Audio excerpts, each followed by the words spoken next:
30, 35 down the sidelines to the 40, makes a move to the 45, the 50, he's to the 40, he could go, he's on the 25, the 20, they dive at him, they miss him, he's in the end zone, touchdown! Throws off his back foot, wide open man in the end zone, leaping grab, touchdown! Launches the throw down toward the goal line, going up, ball tipped in the air, caught, touchdown! Reverses his field, got a block from Pittman, going deep, got a man in the end zone, touchdown! It's a man's game tonight now, you know that. Everybody watching tonight. And now it's the Undefined Blitz with Chad and JC. And welcome everybody once again to the Undefined Blitz. This is the playoff Wildcard National Championship edition of the Blitz. We took Christmas Eve off, this is the whole holiday. Yeah, we just kind of took off. The holidays all fell on Monday this year, so it did. It's not optimal for our programming. No, it was a little wild, so it's like, dude, we're not going to fight that issue with everybody traveling and not being at home and all this good stuff. So that's what we chose to do. But we're back now in time for the national championship. That game is tonight. I mean, in about 3 hours. Yep. Less than 3 hours. We will see the Washington Huskies square off against the Michigan Wolverines to decide who is the best team in college football. And look, for one of the few times in the history of this college football playoff since it's been implemented over the last 10 years, we actually have number one versus number two. Which is pretty wild. So this thing worked out the way it's supposed to. It did. Which I think is really crazy considering how many teams throughout the course of this season we felt like legitimately had a shot at this thing. Yeah. You know, I mean, you think going back to the last week of the regular season, we were like, man, if you took this top 12 and this was the college football playoff, you'd be fine with it. Oh, yeah. It was such a strong top 12. It was such a strong top 12. You'd be like, I'm cool with any of these teams being there playing for the opportunity to play for the national championship. And then we have all the deal with Florida State not getting in. Mm-hmm. And then they get beat to sleep by Georgia. It was bad. But then you take your top four, and those were good games. They were all good games. It was one Michigan versus number 4 Alabama. It was number 2 Washington versus number 3 Texas. Yep. And each of those two games came down to the final play. Exactly. That's what you want in your playoffs. 100%. That's what makes it exciting. That's why they chose who they chose. And they were hoping for this outcome. It came down to that with number 1 and number 2 winning. That's right. To go on to play for the national title. You know, and I know a lot of the pundits. I remember them saying, well, what if Washington doesn't muff that punt? It's not the same game for Texas. Well, what if Texas doesn't have 2 second-half fumbles and there in the third quarter? Yeah. Like, it's not the same game for Washington. There's a lot of what-ifs that you can play all game long in a football game. What if yourself to sleep? That's right. But ultimately, it came down to a crazy play. And possibly, Jordan Whittington should have been called for OPI. Oh, yes, he should have. He really should have. Play that really put Texas into position to make a stab at it late in the game. But then there's just some bad play calling. Yeah, there really was. Like the screen pass to the running back when you're at the 13-yard line. It's like, dude, why are you? And you're throwing it to the near sideline. That's right. At least go far sideline. Give him some chance. Operate some open field. Yeah, to move. And then they just kept That's forcing right, the ball to AD. How about them Cowboys? And we'll get to that in just a minute. And so they kept forcing the ball to AD Yep. after that. And it's just like Washington knows what you're doing. Yeah.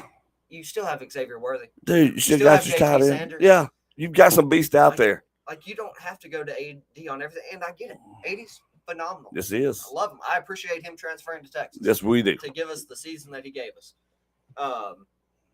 But there were other options. I think there was some questionable play calling on the part of Texas. But ultimately, at the end of the day, they don't get it done. Washington does. Yep. We get Washington, Michigan tonight. Also, questionable play calling on Alabama. I swear. That was wild. I mean, calling that play on 4th and 3 from the 3-yard line. And you're like, they were expecting a draw. They had everything covered, and they're like, they had a spy there. Like, he had nowhere to go.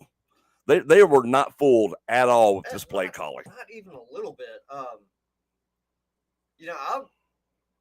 I was one of the people that ultimately didn't think Michigan would win this game.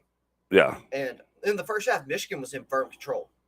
Oh, yeah. In the second half, Alabama fought back. Like the score was close in the first half, but Michigan was dominating. That's right.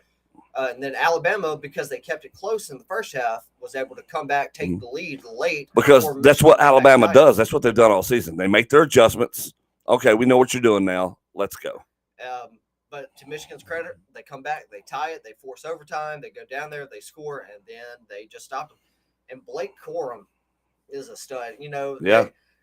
That's something Michigan really missed in the playoff last year. It was after Blake Corum got the injury in the regular season and not having him for that. Michigan play in the first round. They played TCU. It was TCU, yeah. So if they had Blake Corum, that's a different outcome. I think you get Georgia, Michigan last year. I think so too. But look, Georgia absolutely earned Michigan absolutely earned their spot. Yeah. There's no question. Well, and so did Washington. You can make an argument that Georgia maybe should have had a spot over Alabama. Well, but like me and you always talk about, right? It's like you got to win the game, and that was a high-profile game. Yeah. To win, because you win this, you're in it. I don't know what is it with Georgia that cannot beat Alabama in the SEC championship. Well, they beat them in the national title game. I know, but it's the SEC championship. Yeah, why can't you beat them here? They can't do it. Like, what is the deal? And speaking of college, since we're still in college for a minute, congratulations to my daughter. She is now a Mississippi State Bulldog. Good for that child. Chose that school because that's where her major lies at and all that good stuff. And look, proud of her. She did it all on her own, which was great. Girls growing up before my eyes. She got that news yesterday morning. She was so happy and so wild. I was like, let's go, girl. She sent me her little screenshot where it says, congrats, Bulldog. She sent it to me. I was like, well, yep. Congratulations. That's right. I'm very proud of you. Second, I'm also simultaneously very disappointed. Yeah, really. So, but it was awesome. Shout out to Ari. So, good job, dear. That was great.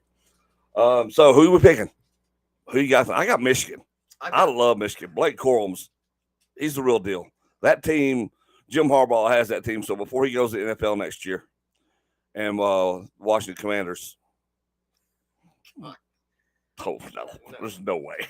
That's not going to happen. There's better openings out there. Yes, there are. Atlanta has a new coach now, so we'll talk about all this in a minute. Yeah, could you imagine Jim Harbaugh with Bijan Robinson and Kyle Pitts? I'm trying to imagine it because I would love that. Bijan had a great play yesterday.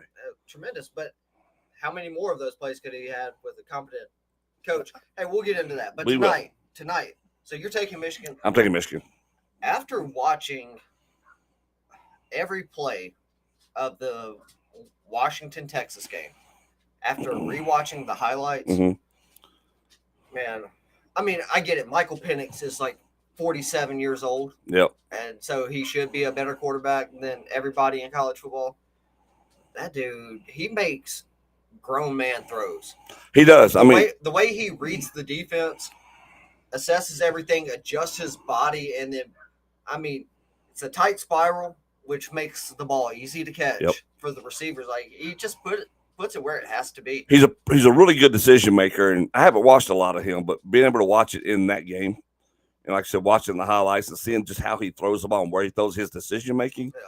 Is great. I just think Michigan overall has a much better team because they didn't get down on themselves when Alabama jumped ahead of them. I think Michigan does have a better team, but I think with Michael Penix, Washington has that puncher's chance. Yeah. And, no doubt. And so as long as Penix stays available throughout this game, they will have the opportunities to throw the ball and to score. Oh, I agree. Whether it's Roma Dunze or I don't know if Dylan Johnson's playing. He got hurt late in that Texas game. But they've got some cats out there to make some plays, and Michael Penix can get them the ball. Thanks, Cody. Appreciate it. Yeah, I think so. So you picking Washington? I'm picking Washington. All right, there we go. Cool. It's going to be a fun national championship. I think it's going to be a blast. And then also I love seeing Michigan, by the way, back to prominence because I loved that team when I was young because of the movie Red Dawn. That's where I learned of the Michigan Wolverines, right? I was young when that movie came out. That's where I learned about them.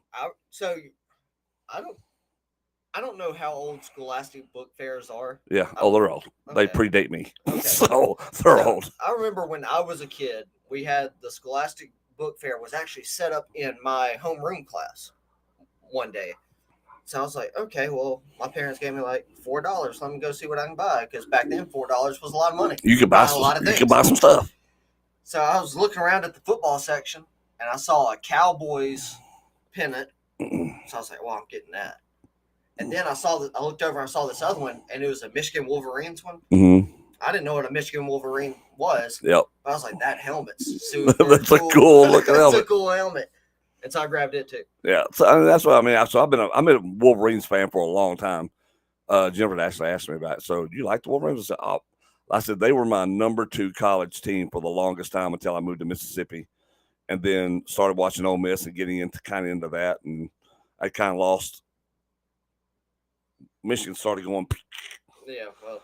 And so, but I said I never stopped liking them or anything. You always hope they'd do well, but this is the first time since and forever this team has really. Yeah, since what, 2005? Yeah, 2006? it's been a minute.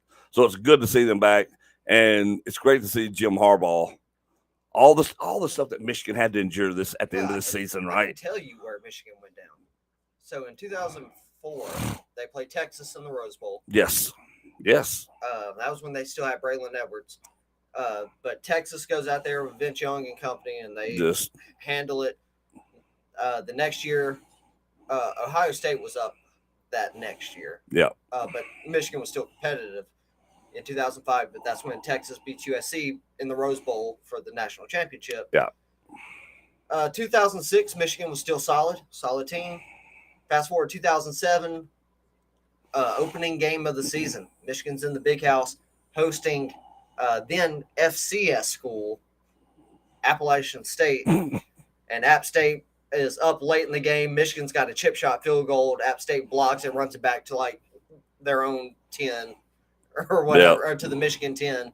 And as time had expired to win that game. And after that, it was just a steady downhill climb for Michigan for basically the next 15 years. Absolutely. It's crazy. It's crazy how that works, how it snowballs on you. All right, so y'all watching the national championship tonight? If so, who y'all got? Leave it in the comments. And also during the national title game, for those of you who are fans of the old NCAA football game series like I am, of course, EA is coming out with a new game this summer. It's going to be called EA College Football. Yep. Or EA Sports College Football. It'll be the first football game I have bought in forever. Well, that's because this will be the one. Well, I said football game, period, because I'm talking Madden. Yeah, Madden's trash. I'm not doing it. But supposedly during the national title game, at some point, we're supposed to be getting some news about the new EA Sports College Football game. So I'm super. Lots of good reasons to watch the national championship. Well, I don't care. I don't care if it's a trailer. I don't care if it's a release date. What I want to know, EA, if you're listening, what I want to know is when can I pre-order? That's it. Hopefully we'll know soon, because that's getting done ASAP. Once that happens, that game, that's happening. Right, that's happening. So, all right. So there we go. National championship game tonight. It's going to be fun. Michigan 5.5-point favorites, by the way. Yep. Let's not forget Mississippi State coach got Michigan coach fired. LOL. Well, that is a true statement. All right. Over to the NFL. Yesterday, last week of the season, sealed some fates for teams, coaches, players. A lot of things happening yesterday. It was a great end of the season, regular season yesterday. Today, for those of you who don't remember, is Black Monday. Yes. Now, the NFL hates that term. They do. And they have told ESPN and don't NFL use Network that you cannot use that terminology anymore. But we can. So we are. We're unaffiliated with the league, so that's right. It is Black Monday. It is very much Black Monday. Coaches are getting fired. Coordinators are getting fired. Assistant coaches are getting fired. All over the place, and a lot of it had to do with, for some, is the way things played out yesterday. For others, it was a culmination of how things have gone all season or over the past few seasons. Boy, I tell you, there were some you weren't surprised. I really haven't been surprised by a lot of them. I mean, we look at what is Ron Rivera, maybe the highest profile one so far. So far, as far as name recognition goes, until Bill Belichick gets let go. Hits it, yeah. So, which we don't know. We don't know if Bill Belichick's going to get let go, but it feels like that's what's going to happen. It does. So someone's probably going to try to pay him a crap ton of money to come coach their team. I got a feeling there's some organizations just waiting to see if that happens. I mean, if that's the case, then the Commanders should have traded for him. Yeah, no doubt. But speaking of Commanders, so Dallas destroys them yesterday. I think everybody kind of knew that it was Ron Rivera's last game as a Washington head football coach. They said it the night before. Yeah. So there was no question what was happening by the end of that. And, he had that long stint with the Panthers. And then Riverboat Ron. Yeah. And then I wonder if he'll go – then went to the Washington, of course, but I wonder if he's going to end up being a coordinator somewhere or if he'll take time off. I like Ron Rivera personally. I think he's a great coach. I mean, especially coordinator and stuff. But I can't wait to see what happens there. He's just unfortunately been coaching for some inept front office. Yes, very inept. I mean, we saw him get the Panthers to the Super Bowl on the strength of a great offense. Yeah. And I say a great offense. It was a solid offensive line, a good dual back running back system, and then a young, uber athletic Cam Newton at quarterback. That's right. Who could just make stuff happen. Because they didn't really have, and they had Greg Olsen, but they didn't have any really good wide receivers on that team. No, they didn't. And their defense, I mean, they had Luke Kuechly and what's that? Thomas Davis, I think, is the linebacker. And outside of those two linebackers, they had, Josh Norman, who his best skill was talking trash. That's it. He wasn't like a super great cornerback, but he could talk some noise, get in people's head, get them rattled. That's right. But other than that, they didn't have a lot on defense. And they went up against one of the best defenses that we've seen, but they don't get enough credit for it. That's right. They just snuffed them. In Denver. The Broncos, because you had DeMarcus Ware on that team, Von Miller. You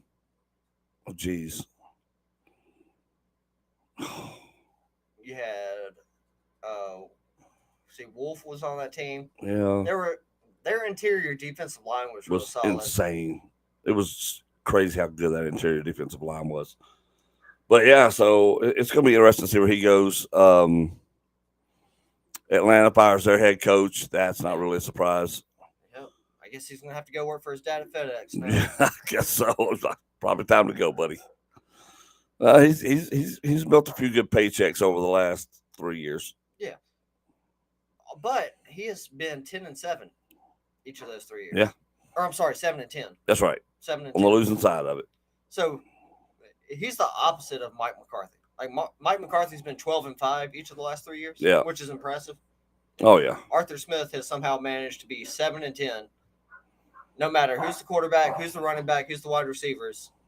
Just 7-10. Just 7-10. Just what they are. It's like Jason Garrett. Jason Garrett was perpetually 8-8. Yeah. It's like, how is this even possible? Statistically, how is this possible? Yeah. It makes no sense. I mean, the law of averages would say that at some point you're going to be 9-7 or 7-9. Yeah. You're just 8-8 all the time. Just 8-8. So very average. Consistently average. So Arthur Smith got his walking papers today. Who else did we have? Wink Martindale, defensive coordinator for the Giants, didn't get fired, but he had a meeting with the Giants today. He met with Brian Daboll and the GM of the New York Giants. Basically said, hey, you guys got rid of all my staff. Yeah. So I don't want to be here. That's right. And which is true. I mean, so he resigned. Don't blame him. So we did have that. The Panthers have fired their general manager following a very disappointing 2-15 season, especially considering that they had the number 1 overall pick that they traded up to get. They traded away DJ Moore. They traded away a first-round pick and a second-round pick last year, a first-round pick this year, and a second-round pick next year to get the opportunity to pick whatever quarterback they wanted. They chose Bryce Young. And then with the second pick, the Texans get C.J. Stroud, and C.J. Stroud just won a division crown as a rookie. You know, it's funny, too, because they look at that luster that they see in Alabama, right? Yeah. So this has happened frequently. But in all fairness, C.J. Stroud was behind a significantly better offensive line. But which everyone no knew. doubt. Everyone knew the Texans had a decent offensive line. Yes. They just didn't have decent quarterback. But it allowed C.J. Stroud to flourish. I mean, you think Noah Brown, who was perpetually a 5th or 6th string wide receiver for the Cowboys, had a solid year for the Texans. That's right. Nico Collins, who's just kind of been floundering around since he's become a professional, had a breakout year as a megastar. Yep. Dalton Schultz goes from the Cowboys to the Texans, has a strong season. The only people that didn't have a good season for the Texans were their running backs. Yeah, the running game disappeared. Yeah, for the Texans this year. But however, we get back to the point of the Texans took the number 2 pick in the same draft as the Panthers took Bryce Young, went and won a division crown. Rookie head coach, rookie quarterback. That's right. The Panthers had an established head coach who has a Super Bowl ring as an offensive coordinator. Yep. They draft Bryce Young. They trade the farm. Not only do they go 2-15, but they also fired that head coach halfway through the season. Exactly. You know? And I think they fired their general manager today. Yeah. That's what I was talking about earlier. They fired their GM. So the Panthers just cannot get out of their own way. Their owner last week intentionally threw a drink on a fan and got a $300,000 fine from the league. It's like, what is happening here? Which, honestly, if that fan wanted to be petty, that's legally assault. Yeah, really. So there could be a lawsuit if nothing else. So yesterday, getting to the games themselves, we had some winning in type of situations. We had seeding situations. We had other teams hoping other teams would lose situations. How about the fact that up until, I guess it was 2 weeks ago, there were still 24 teams in the hunt for a playoff spot. Yeah. Only 2 weeks ago, only 8 teams had been eliminated from NFL playoff contention. That's wild. Exactly. So I know at one point yesterday you had the Saints, the Seahawks, and the Packers all trying for that last spot. Mm-hmm. I believe it was. Yeah. And the Saints had it for about 3 hours. They did until the Packers won. Yeah. And that was it. Which put the Packers in. We talked about Dallas destroying the Commanders earlier, and that puts Dallas and Green Bay playing in Arlington this weekend. And we'll get to these games in a little bit, but if the Panthers had managed to beat the Buccaneers, because the Buccaneers only scored 9 points. Yep. But the Panthers didn't score any. If the Panthers had won that game, the Saints then become the division champions, and the Saints are in the playoffs. That's right. Yeah. People are wondering if Dennis Allen should get fired. By the way. Oh yeah. It's been a narrative floating around. I mean, they had a winning record. They were 9-8. Basically a tiebreaker from getting into the playoffs. So we have looking at those games yesterday. Now, San Francisco, they lost to the Rams, but they had all their backups in. There was no need for them to play anybody. They lose this game. Puka Nacua breaks the rookie receiving records and rookie receptions record. Exactly. And a good showing by them. Shout out to the legend of Matt Stafford once again. I swear, man. The most receiving yards in a season, Calvin Johnson. Who is his quarterback? Matt Stafford. Last wide receiver to win the receiving triple crown, Cooper Kupp. Quarterback, Matt Stafford. Puka Nacua gets the rookie receiving yards and receptions records. Quarterback, Matt Stafford. It's wild. It's wild. Matt Stafford is the most underappreciated quarterback, Absolutely. arguably ever. Oh, no doubt. No question. So in the games that mattered yesterday, I guess to a lot of these teams, Steelers beat the Ravens with their backups in 17-10. That helps them out in their seeding. We talked about the Texans beating the Colts. This is an important game. Colts win, they're in. Yeah, the Texans won, they were in. That's Colts it. won, they were in. Very important game. It's one of those that you had to win it to get it. But also, none of that mattered if the Jaguars beat the Titans, because then the Jaguars would have won the division. That's right. Except the Titans completely slammed the door on the Jaguars yesterday. We had the Cowboys beating the Commanders 38-10. We saw CeeDee Lamb set Cowboys records yesterday for receiving. Just for receptions and yardage. And yards. Just incredible performance by CeeDee Lamb this season. And by the way, he set those records last week. He did. He did it in the 16-game season. He just expanded it this weekend. But what was great about it was he went 13 for 13 targets or receptions yesterday. There was a 0.1% chance of that happening based on the routes that he ran and the throws that were made. He had a 0.1% chance of that being his stat line. And CeeDee just crushing it. Browns beat the Bengals, lost to the Bengals 14-31. But the Browns didn't play their starters because they had nothing to play for. There was no reason for them to play. You had the Lions beating the Vikings 30-20. Where they lost Sam Laporta in this game. Yeah, what did he do? I forgot what injury he had. I can't remember the injury. They also at one point lost Khalif Raymond, the wide receiver, in this game. This may have been a MCL sprain or ACL sprain. In that game, Justin Jefferson had 192 yards on 12 receptions, Yep. which got Justin Jefferson over 1,000 yards on the season. The best part, Justin Jefferson only played 10 games this year. That's how good he is, man. I will say this: Terry McLaurin, for the wide receiver for the Washington Commanders, 4 straight 1,000 yards. Probably one of the best dudes in the league, by the way, as far as personality and who they are as a human being goes. What a great job that Washington did by the end of that game, making sure he hit his 1,000 yards. Yeah. He got by 2 yards on one of the final passes that Washington had in this game.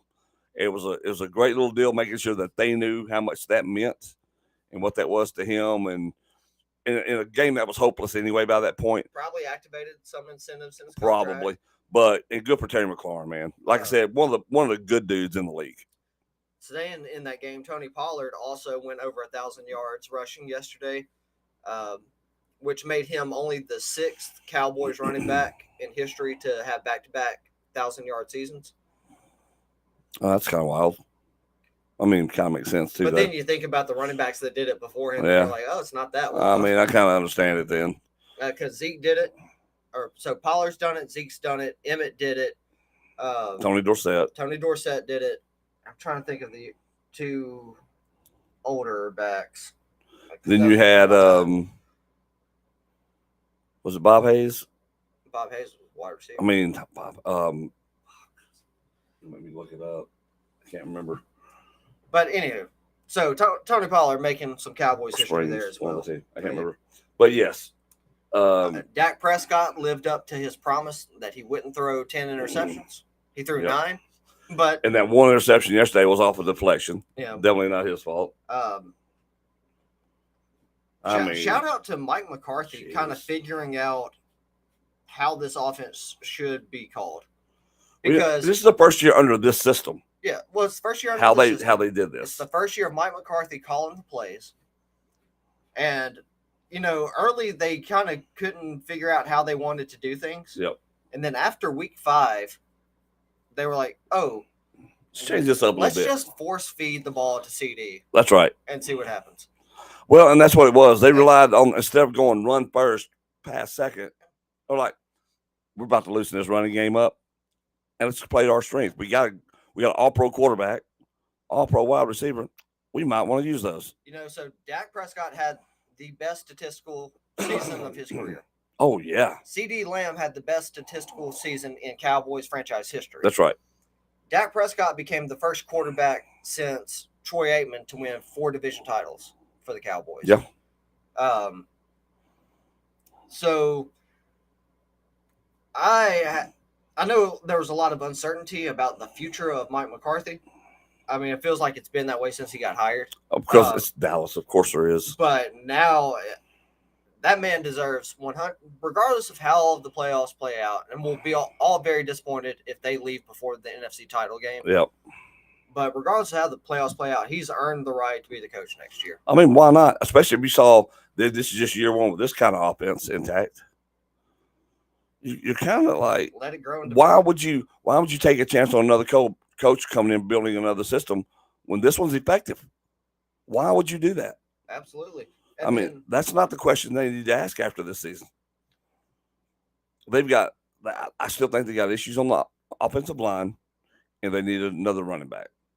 So I'm glad you said that because that raises this question. So Tony Pollard was on franchise tag. Mm-hmm.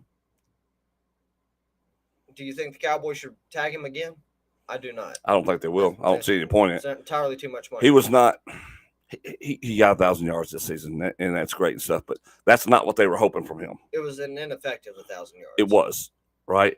He got 1,000 yards basically off the strength of that passing game after the switch was made.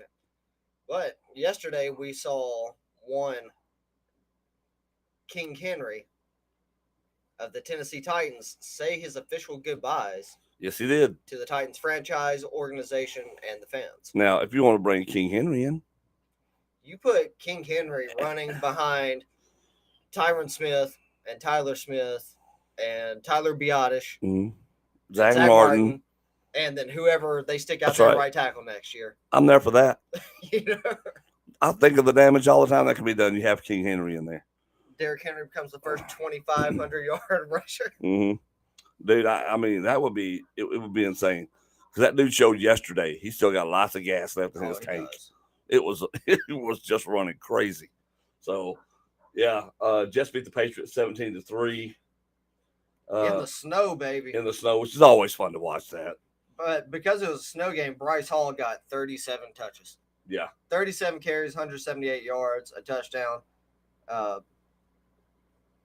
think he showed that any rumors of his premature demise were grossly exaggerated. Absolutely. Kid was off the chain. Also, since the Patriots aren't in the playoffs, Zeke Elliott said he is for sure coming to a Cowboys playoff game. Good job, Zeke. Come on. We'll see if he's there this Sunday. Good job. Yeah, the Saints beating the Falcons 48-17. We've talked about this, about the stuff at the end of this game. Yeah, Arthur Smith blowing up on Dennis Allen because of the late touchdown the Saints scored. It's like, Arthur, you gave up 42 points before that. That's right. Like, there's other things to be mad about. That touchdown was not your problem. No. Your problem is your defense can't stop a nosebleed. Yeah. Yeah. And I had zero issue with the touchdown of them going for a touchdown after putting forth that effort. The only problem I had with that was that your coach said, we're just going to take a knee. We're done. Let's get out of here. Right. We got this sealed up. No point in rubbing salt in the wound. And the players took it on themselves. Yeah. You cannot. I don't care what your excuse is as an offensive player. You cannot do that. And we cannot have that. Oh, I'm sorry. That is insubordination at its peak. And if you may not agree with what the coach is telling you, but he is the manager of your team.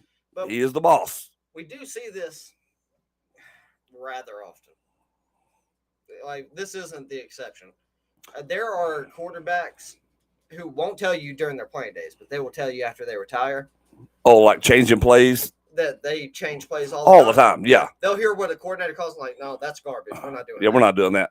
I mean, like Tony Romo became notorious for doing that towards his end of the tenure there with Jason Garrett. Like, no, we're not doing that. That's crazy. Let's don't do that. We got to score. Yeah, they say if you want to be a great quarterback in the NFL, don't listen to your coordinator. That's right. Yeah, really. You're the one playing. You see everything, right? You see everything. But this is a whole different situation. All right, this is not about I disagree with this play call. We need to do this instead. This is the game's in hand. Yes, you have won it. That's right. There's no way the Falcons are going to come back and win. No. And that was my biggest issue with this whole thing. It wasn't that they try to score. If you want to try to score, hey, go for it. But, like, you're going out there and the other team's thinking you're about to take a knee too, and they're even asking you, y'all taking a knee, right? And nobody's answering you. Like, what is this garbage? You know, so, yeah, I mean, I can see why they were mad about it. But at the same time, you still should have stopped them the rest of the game. So, like, there was 0 point of you doing this crap earlier. So the Bears lose to the Packers, as we talked about earlier. It got the Packers the 7th seed in the playoffs. Yep. Now, last week, the Bears played a snow game at home where Justin Fields had one hell of a game. Arguably his best game as a passer in the NFL. To the point that Bears fans were chanting, "We want Fields." Yep. Do you think that there's a possibility that the Bears, who now have the number 1 pick and the number 9 pick in the upcoming 2024 NFL draft, do you think they keep Justin Fields with the way he played late in the season? No. I think they're sitting up there with the ability to grab a stud quarterback coming out of college. Caleb Williams, Drake May, And I think they're going to do it. Whoever they Yeah, like I think you do it. I mean, you've seen a lot of Justin Fields here over cheaper. the last few years. It is. It's going to be cheaper. And just let him go. And if he turns up great somewhere else, oh, well, it's the thing you did, but you got an opportunity to get a better quarterback right now. I think you have to take it. Yeah, especially with where that franchise is at mentally. Could you imagine Justin Fields in Atlanta? Yeah, I can. I can almost see it. I can almost see it. Drake London. That could be a really fun offense. That offense would be kind of crazy, too. If they can shore up that offensive line and get it solid, that could be a really fun team to watch. So that wouldn't surprise me. Back in the Buccaneers beat the Panthers 9-0. Hey, look, I know Baker Mayfield only threw for 137 yards yesterday, but shout out to Baker Mayfield for the season that he's had with the Buccaneers. Shout out to Mayfield for how he's really handled the last 2 years of his career, or 3 years. So 3 years ago, he's on his final year with the Browns. He did get the Browns to the playoffs during his career. He did win a playoff game for the Browns. They went on the road to Pittsburgh and beat the division rivals, and pushed the Chiefs. In those same playoffs, they pushed the Chiefs to the brink of elimination, but the Chiefs ultimately made the plays that the Chiefs make. But then it's up and down after that. The Browns let Baker go. Baker signs with the Panthers last season. And then eventually the Panthers were like, this isn't working out, because it wasn't. They cut Baker Mayfield. In the middle of the week, Baker Mayfield gets on a plane, flies to LA, joins the Rams, basically has one walk-through practice with the Rams, goes out there and wins a game with the Rams, really ingratiated himself into that team. The Rams don't re-sign him because they got Matt Stafford coming back healthy. That's right. He goes and signs with the Bucs, taking over for the legendary Tom Brady. And all he does is go out there and make the plays necessary to get this Buccaneers team to their third straight division title. Yeah, and they did that. Raiders beat the Broncos 27-14. We talked a little bit about that earlier. Giants beat the Eagles. Let's talk about the absolute implosion of Philadelphia. Yeah, so, the Eagles did pull some starters. Once they saw that the Cowboys were up as big as they were on the Commanders, they were like, well, there's no chance we win the division. So they started pulling guys. There were some injuries. But also, they just played like garbage in the second quarter. The Giants had that massive second quarter with Tyrod Taylor and company. Now, the Eagles, going into the last 6 games of the regular season, had the easiest strength of schedule in the league. So you thought, they're going to roll here. Yeah. You thought they were 10-1. You thought they were probably going to finish the season either 16-1, 15-2 if something happened. Maybe they lose to the Cowboys, which they did. But they ended up dropping 5 of their last 6. And they go from being 10-1 to being 11-6.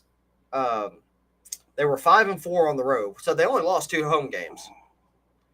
But they were 5-4 on the road. There's talks about terrible body language in the locker room. Supposedly a lot of that coming from A.J. Brown, who doesn't seem to be happy with the way things are going in Philly. And we've seen A.J. and Jalen Hurts get into arguments on the sideline this year, which, that happens. So I wouldn't read too much into that argument until you start hearing reports coming out that Eagles players don't like being in the locker room because of the way people are behaving in the locker room. Oh, exactly. And if you got a toxic environment, it's not going to be cohesive to winning. No, it's not. We have the Seahawks beating the Cardinals 21-20. You have the Chiefs beating the Chargers 13-12. Rams beat the 49ers 21-20. And Bills beat the Dolphins 21-14. So something that we haven't talked about because of the holidays is the Denver Broncos situation. Yes. So you remember they started off 1-5, 1-6. Yep. And then they turned around and won 5 straight and became 6-6. Mm-hmm. And then they basically alternated wins and losses. That's right. And they finished 8-9. Well, a few weeks ago, the Broncos announced that they were benching Russell Wilson. That's right. As a matter of fact, they told him back in October that if he didn't restructure his contract, they were going to bench him. He was like, F you, why would I do that? Yeah, you can't force me to restructure. I'm not doing that. Y'all agreed to my contract.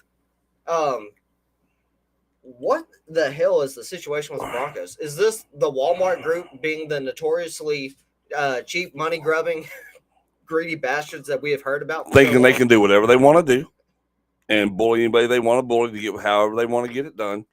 And of course, apparently Sean Payton doesn't like Russell Wilson, but it trips me out because earlier this season, Russell wasn't playing well. Yep. And Sean Payton went up to him and was like, hey, man, you're Russell effing Wilson. Yep. Act like it. Yep. And then after that, things kind of started turning around.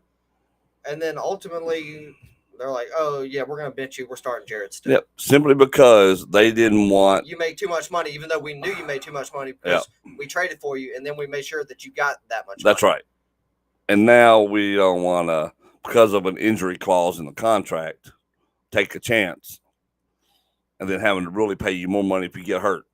I'm like, these guys can get hurt at any time. Yeah. I mean, that's football. But you're the ones who gave him that. So here's the thing. That's got to be something in the collective bargaining agreement. There has got to be something because I've heard it said a few times. Yeah. That I think there will be some lawsuits happening. Yeah, the PA. I feel like the PA has cause for a lawsuit. I mean, because that's like extortion. I mean, you really are. You're saying you don't pay us the money, you can't play. Yeah. It's like a mafia shakedown. If you don't let us not pay you, that's right. You can't play. You can't play. So this is what's going to happen. That's why it's wild. It's a wild scenario. Insane. This is crazy talk, is what it is. But did it prevent the Broncos from possibly making the playoffs? Probably. I mean, if the Broncos had won each of the last two games, could the Broncos have made it? I don't know who they played, honestly, other than what the Raiders yesterday. Let me look at their schedule here. Okay, so the Broncos lost their last three. They played the Commanders last week, lost by 2, lost to the Raiders by 1 yesterday. Yeah. So they're right there on the cusp. Or no, I'm sorry. They lost by a touchdown to the Raiders yesterday. They beat the Chargers the week before. But before that, they lost to the Patriots.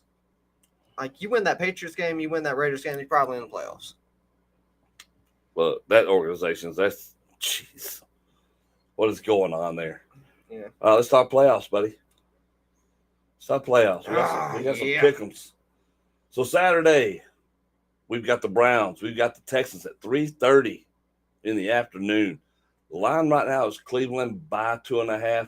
You got Joey Flacco doing Flacco things, just igniting Cleveland after everybody thought, their season's probably done. Now, turns out it ain't. So this isn't popular, what I'm about to say, because C.J. Stroud was exciting. DeMeco Ryans taking over his old team as the head coach is exciting. Yep. But you know what's really exciting? 453-year-old Joe Flacco dusting it off and reliving some of that old Flacco magic. And you think Joe Flacco is the owner of the single greatest postseason run in NFL history. Yeah. Like that 2012-ish Ravens team that went and won the Super Bowl against the 49ers in the Harbaugh Bowl. Yep. That Joe Flacco, arguably the best we've seen quarterback play in the postseason. That's right. And he had Anquan Bolden and no one. Yeah. at receiver. Cleveland's got Amari Cooper. They've got some weapons. They do. On that David Njoku. They've got some dudes. And we have seen a resurgence in David Njoku. And Cleveland's defense is solid. They are. They're solid, if not one of the top defenses in the league. So I am taking Cleveland on the road to beat the Houston Texans. I can see it. I can see that. And we got Dolphins and Chiefs later on that night at 7 o'clock. The line right now is KC by 3.5. But which Kansas City team we getting? Which Miami team are we I was about to say, which Miami team is going to show up? This one could truly go either way. Kansas City doesn't have the weapons that Miami does on offense. But I think Kansas City's defense is a little better than Miami's. So if it becomes a track race, Miami wins. Problem is, Tyreek Hill's been hobbled with some injuries the last few weeks. Yep. Jalen Waddle's been dealing with some injuries as well. But I love Mike McDaniel. Give me the Dolphins on the road. I've talked myself into it. All right, then Sunday we've got Packers, Cowboys at 3:30. The line is Dallas by 7.5 at home. Yeah, I'm taking Dallas at home. Look, what Green Bay's done this year is remarkable. The first year for Jordan Love to lead this team, they're the youngest team in the league. This was supposed to be a rebuilding year for Green Bay. There was no expectation for Green Bay to reach the playoffs, and they did. They made huge strides this year, and that's great. But Dallas is playing at a different level. Yep. And so Dallas should handle business against the Packers at home. We've got at noon, we've got the Steelers, the Bills. The line is Buffalo by 10 at home. Buffalo wins their last 5 games in a row to not only make the playoffs, but to win their division. Yep. Which is huge because that's the difference in going to Kansas City. That's right. And hosting the Steelers. So Buffalo getting to match up against the Steelers. The Steelers they just don't have quarterback play. Like Mason Rudolph has been doing all right. And who knows where Pittsburgh would be if Mason Rudolph was the starter all year. Yeah. Maybe it's a whole different story. I like pieces that Pittsburgh has. The running game's finally coming together, but Buffalo's firing on all cylinders outside of the Josh Allen turnovers. I'm taking the Bills at home. We've got the Rams and the Lions. That game is in prime time at 7 p.m. on NBC. The line is Detroit by 3.5 at home. And boy, oh boy, this is going to be a fun one. Detroit Lions' first home game in 30 years. That's right. Former Lions quarterback Matt Stafford returning to where his career started. Former LA Rams quarterback, now Detroit Lions quarterback Jared Goff, getting to show his team why they should have never let him go. I like what the Rams have been doing. Of course, I love cheering for Detroit just because they lose all the time. Yep. But, man, I can see the Rams beating the Lions. It's not like the Lions are infallible. No, and then they're good, but they're not great. And Lions had a big injury this weekend. They we lost Sam Laporta. They also lost Khalif Raymond. Yep. LA's got Cooper Kupp. They've got Puka Nacua. Yep. They've got Matt Stafford. They got Kyron Williams. I think it's going to be a fun game. The Rams' 5th round of the NFL draft was spectacular. Getting Kyron Williams and Puka Nacua was massive. Like what the Rams are doing, I'm going to take the Rams on the road to beat the Lions. All right, and then Monday, we've got the Eagles. We've got the Buccaneers. The line is Philly by 3 on the road in Tampa. I'm taking Philly on the road. Philly's the better team. Oh, yeah. You know, even still. Yes, I get that Tampa gets to be at home, blah, blah, blah, but you look at those depth charts. Philly's is better, but their defense is abysmal. That's right. Now. But Tampa Bay's offense can't really seem to get it together all that well. No, they cannot. But I'm still taking the Eagles. All right. So that brings us to something we got to do in a minute. Oh, yeah. So we are going to pick our award winners right here. Some of these awards you want to be a part of, like this one.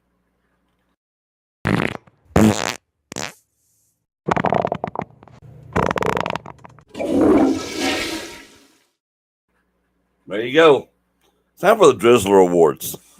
Ooh. Now, there's a couple little things we haven't talked about that we missed over the past couple of weekends, so we got a lot of things to discuss. So you can pick your Drizzler over the last 2 or 3 weeks if you want, or just this weekend, however you want to do it. I don't care because there's been a few to choose from. Yeah, I mean, there's a lot. I'm going with the Broncos front office and coaching staff.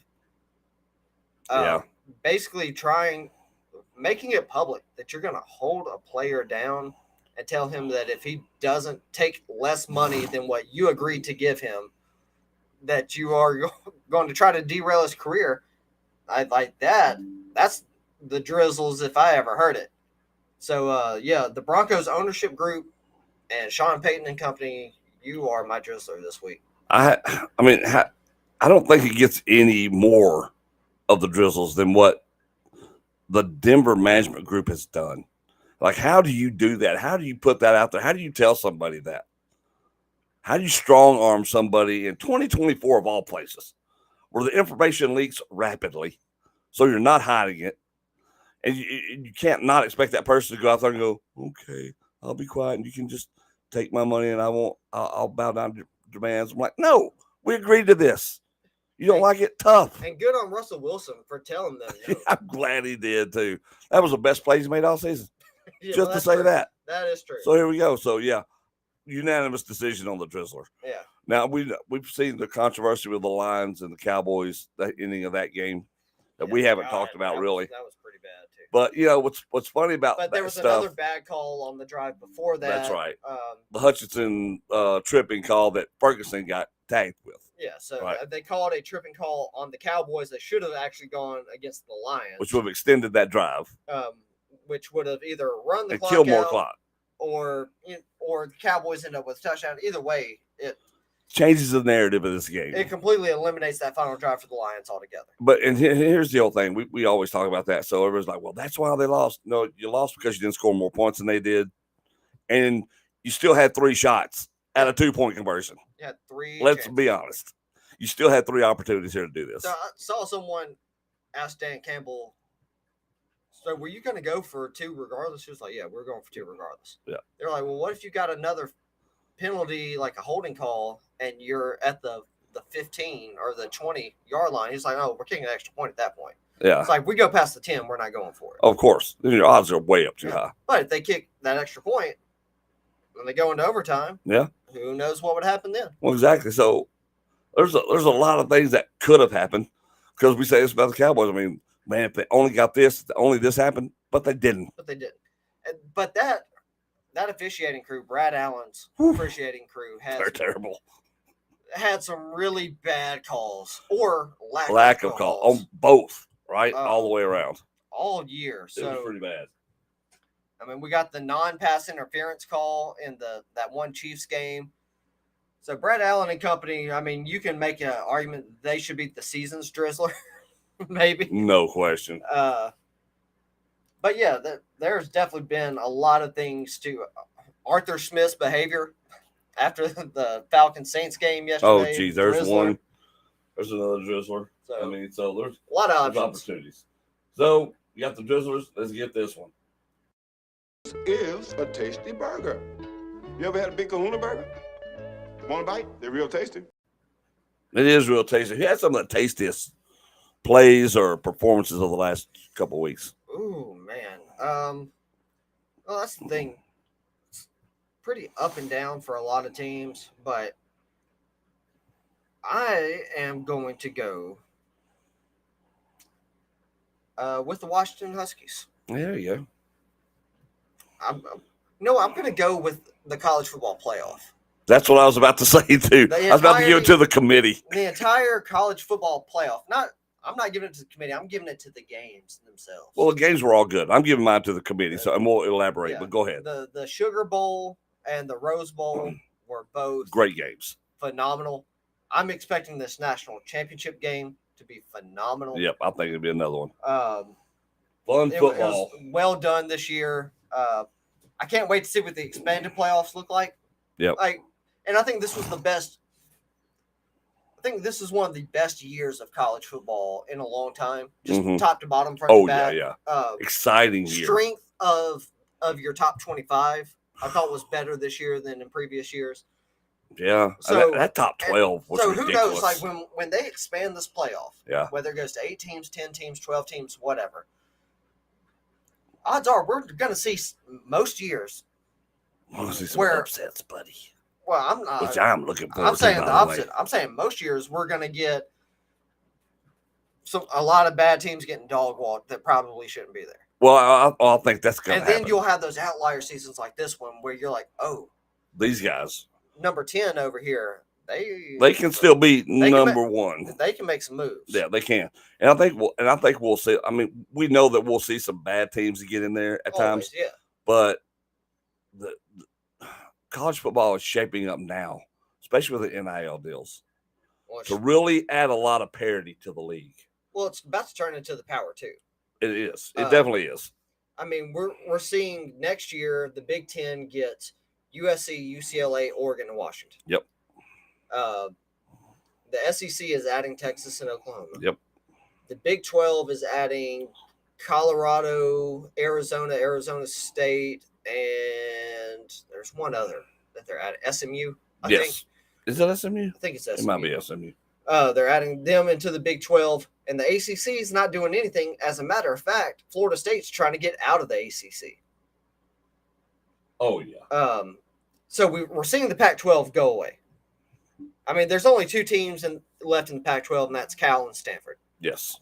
The Pac-12 wants to continue. I don't know how they're going to do that. Yeah. Unless they integrate themselves into the Mountain West. And the Mountain West teams then become the new Pac conference. Yeah. Which elevates the Mountain West. I think it does. Because the Pac TV deals are in place. That's a great way to go into the Mountain West and say, look, we've already got TV deals cinched in. Yeah, you bring Boise State in, Air Force, Colorado State, and all those schools, which will elevate their profile, but you still going to be what you are. But does that help them in recruiting? Because now they're on a bigger platform. Well, and I think it will. I mean, a little bit of that will help for sure. In the ACC, but that's an if. That's right. If the Pac integrates with the Mountain West. The ACC, if Florida State gets out and they go to the SEC, Clemson's not far behind. No. Why would you stay in a sinking ship? And Clemson goes, after that, can you really rely on the strength of North Carolina and Miami and Virginia Tech? No, because we're talking about revenue here. And those teams are not going to bring in enough revenue to bring in what you're offsetting by the loss of a Florida State and a Clemson. In basketball, they would be fine. Sure. But the problem is football is the leader in revenue generated. It is, for sure. And so before long, we will see the Pac go away. We'll see the ACC go away. Yep. And then it's a matter of time before the top Big 12 schools start jumping to either the SEC or the Big 10. Yeah, that's right. I agree. And I think that's what's going to happen. Look, it's going to be an interesting offseason for sure. Here's the thing. Here's what ultimately I feel like is going to happen that no one seems to be talking about. Everyone's like, oh, it's going to the Power 2. It's going to the Power 2. I think you're right. I think it will go to a Power 2. Mm-hmm. But after it goes to a Power 2, and all these teams are beating up on each other, and the team that's the best in the Big Ten and the team that's the best in the SEC are going to keep recruiting at an elite level, and they keep beating the other teams. And they keep being the one that's playing it's either a top dog getting the bye in the playoff or playing for the national title year in and year out. At some point, the other schools that join this conference, they're going to get tired of it. And what they're going to do is, if you've got a 24-team SEC and a 24-team Big Ten, those bottom half are eventually going to band together and be like, hey, let's get the hell out of here. Create our own conference. Let's make our own conference and get away from this. That's right. And then we're going to get back into those 4 or 5 power conferences again. I think it cycles out. But it's just how long do the mega conferences last? They won't last forever. Yeah, because it also makes you wonder how long are they wanting to sit there like SEC. And we know it's all done because of TV deals. The TV revenue. The revenue is just where the money's at. Adding Texas and Oklahoma to the SEC is huge money. Especially since the SEC has the SEC network, which is owned by ESPN. That's right. And ESPN's owned by Disney. Like the money's there. So they're going to get more money now. Yes. Because you're bringing in 2 blue blood brands into the SEC. I mean, for the Big Ten, like UCLA's down, sure. But Oregon and Washington are up. And USC will always get attention. So that's going to strengthen their deals, which I think they've got deals with ESPN now too in the Big Ten. So it's going to be interesting to see how the dynamics of this play out over the next 20 years. And George said Utah. Utah go to Big. They go to Big 12. Yes, yeah.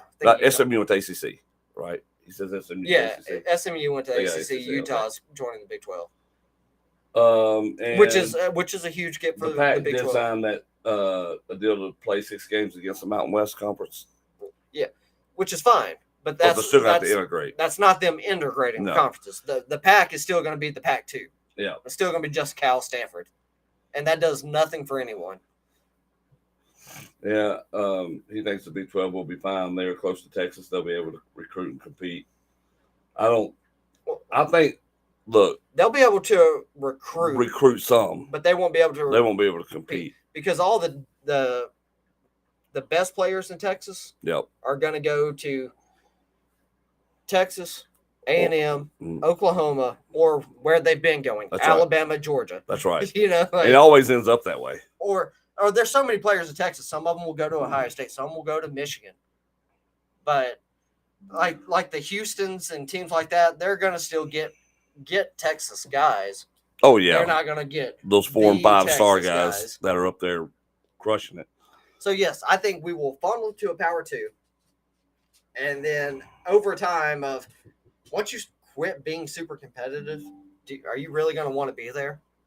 Well, that's going to be the thing, too. If you can't be in the top 10 of your conference when you've got that many teams in the conference, at what point do you say, hey, this isn't working out for us? Well, here's what I'm hoping happens. I mean, because imagine if you see an SEC one day that is Alabama, Georgia, Texas, Oklahoma, LSU, Florida, and then pick any 6 random schools. But then maybe Vanderbilt, Tennessee, Kentucky, Florida, Ole Miss, Mississippi State, Arkansas, Missouri. Maybe they go and form their own little conference. I can see it, but you know what keeps those guys from leaving? Pride. Oh, for sure. That there'll be those old school ones. There's going to be pride that keeps them there. But here's the other thing that could happen though. If it wasn't for the NIL deals, I could see exactly what you're saying playing out easily. The NIL deal is the only thing that's going to create a little bit of parity. But here's the thing: the SEC. Because if you're not playing well, it doesn't matter what conference you're in. It doesn't. If you're not winning games, you're not going to get the prime TV slots. That's right. And therefore, you're not going to generate ad revenue. So you're not going to make quite the money that you could be making. You're just going to make as an institution. You're just going to make your portion of the conference money. There's a split that everyone gets. That's right. So you'll get that. But yes, you're correct. There will be parts of that you won't get. Also, if you're perpetually 12th in the conference and you've got 16 or 24 teams in your conference and you're 12th, then you're not going to recruit well. No. Now, teams like Vandy are not going to matter. It's not going to matter to them. Vandy's going to leave. Yeah. Vandy's going to end up out of the SEC. Yeah, I would think so too. But whether they want to leave or they're forced out, they'll never compete. There's no way. They're an academic school. They are. That's just what they are.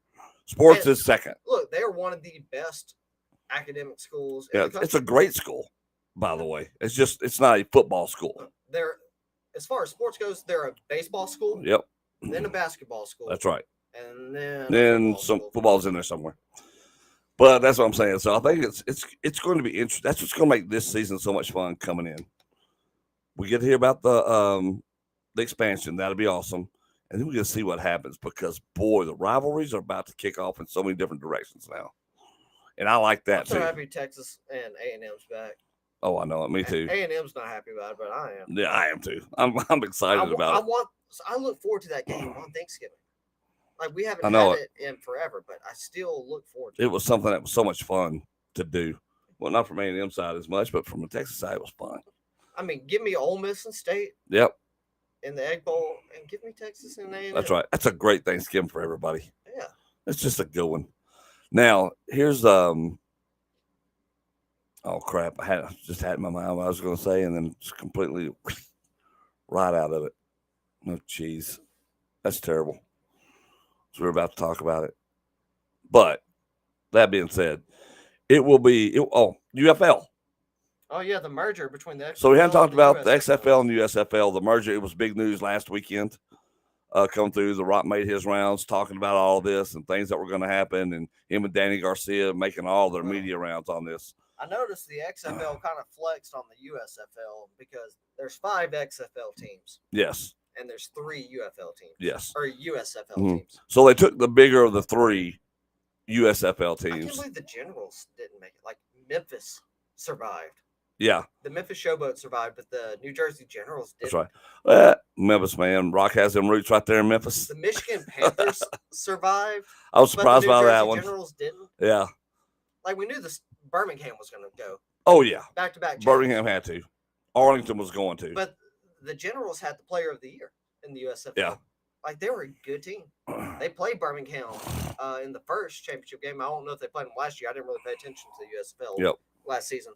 Well, a lot of people didn't, which is why this merger is happening, by the way. This merger only helps the USFL. Yeah. The XFL was fine. Their season was fun. And not to mention the Showboats were trash last year. Like, every time I would check, I was like, oh, they're not good. Got it. Yeah, it's like, okay. But I hope this is a little bit different. But now that they're really pushing this whole UFL and trying to be a development league, for the NFL, even though they're not, but they kind of are. And then get to see players who maybe are washing out or on the downside of their NFL career be able to go to the UFL, still play, and they're still helping younger players who are coming up or getting a second chance who might not have one. Here's my thing. This could be fun. Here's where I'm conflicted. Because in the XFL, I was like, well, I'm obviously cheering for the Arlington Renegades. Like, That's right. I cheer for Dallas sports. That's right. In every professional league in the country. In the NBA, I cheer for the Dallas Mavericks, but Yep. I also cheer for the Memphis Grizzlies. That's right. Exactly. But in the USFL, I was like, oh, they brought the Showboats back. Cool. I'll pull for the Showboats there. Yeah. And now they're together in a league that only has 8 teams. That's right. So I feel like you can't cheer for 2 teams in an 8-team league. It'll be it'll be difficult, but I think if it works out, I hope it's a success. XFL was a success last year. It was fun, innovative. I love the XFL. It was great. And they are passionate. It was. And they are passionate. They surround themselves with football people, which just continue to be what they're trying to do. Like, The Rock loves football. There's no question. I mean, he's in it because he loves the sport and wants to see it grow, and very knowledgeable in the fact. I mean, he played professionally. Even if it was for a second, he played. Even if it was in Canada, he still played. So I think it's good because it gives us more to talk about. It gives us more to see. And Dallas Cowboys kicker, Brandon Aubrey, who set the league on fire this season, came from the USFL. So you're going to have players, you're going to find players that are getting extra reps who are developing still, like Brandon Aubrey, who never played football, really. No. He was a soccer player. Yeah. And you'll get to find people like that and bring them into the NFL, and I think it makes the NFL better. Oh, we didn't talk about that. Brandon Aubrey was perfect all season until yesterday. He gets one kick block, and he's pulling off the uprights. But then he drills and drains a 50-yarder to be 10 for 10 from 50-plus range, which is stupid and never been done. Also, the other kickers that had it perfect seasons, I don't think any of them hit more than 3. That's what I'm saying. From greater than 50. Yeah, he was just draining stuff. His was an impressive season. It was a great season for Brandon Aubrey. I'm glad he made the Pro Bowl. All right, guys, we appreciate it. We are going to get ready to watch some national championship. Also, before we go, one final note. The College Football Playoff Committee has contacted the FBI over threats made by people across the country for them leaving Florida State out of the playoffs. Oh, my God. Y'all get over it. Get over it. Your team got dog walked. You know what y'all do, Florida State fans and people who are against that stuff? And because they didn't make the playoff, a lot of those Florida State players are like, well, yeah, all this work was for nothing, so I'm not playing. You quit on the rest of your team who other guys did show up to get their ass handed to them by Georgia. That's what that was what really angered me. It's like, dude, I get it. You're upset. You didn't get put in the national champ in the playoffs. I understand your anger. I get all that. But why are you quitting on the rest of your team and leaving your school? It wasn't the school who did it. Nope. It wasn't your teammates who did it. Why aren't you quitting on all of them? Because that's what you are at the end of the day. You're a bunch of crybaby quitters. I have zero sympathy except for the players who showed up and played Georgia. Those are the only ones I have sympathy for because they were put in a position that they shouldn't have been in because the rest of your teammates quit on you. That's true. You're my drizzler instead. I changed it. That's garbage. All right, guys. We'll see y'all next Monday. We'll talk about what happens this weekend. Have a safe week. It's going to be cold. See y'all guys soon.